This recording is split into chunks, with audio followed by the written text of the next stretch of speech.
আমাদের ছেলে একটা আমি এখানে বিয়ে করাবো, মাঠের হাত থেকে ঘর আসছিল, সেই ঘর রাস্তার অবস্থা দেখিয়ে তারা এখান থেকে ফেরত চলে গেছে। অন্য কোনো কারণে নয়, শুধু রাস্তার কারণে সন্তানদের বিয়ে দিতে পারছেন না এই গ্রামের মানুষ।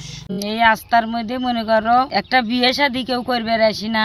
দেখে বোঝার উপায় নেই এটি কোনো জেলা শহরে যাওয়ার প্রধান রাস্তা।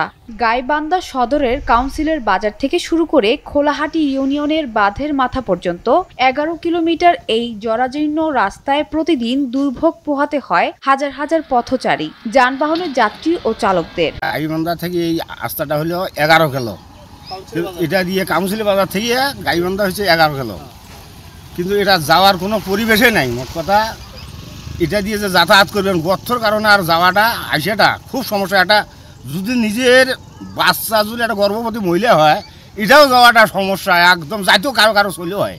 এই অবস্থা দাঁড়ায় গেছে এই রাস্তাটা।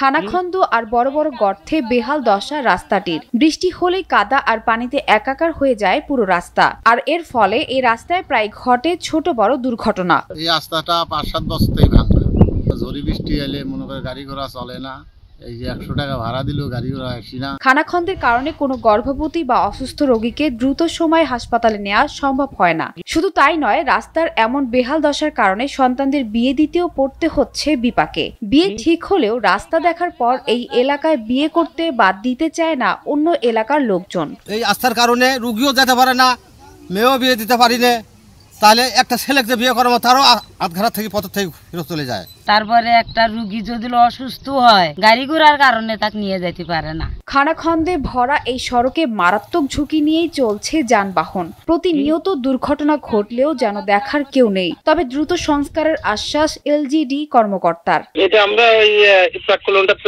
পাঠাইছি ঢাকায়,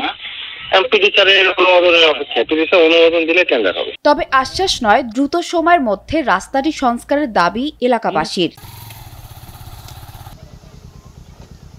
সানজানা তাবাসসুম, বৈশাখী সংবাদ।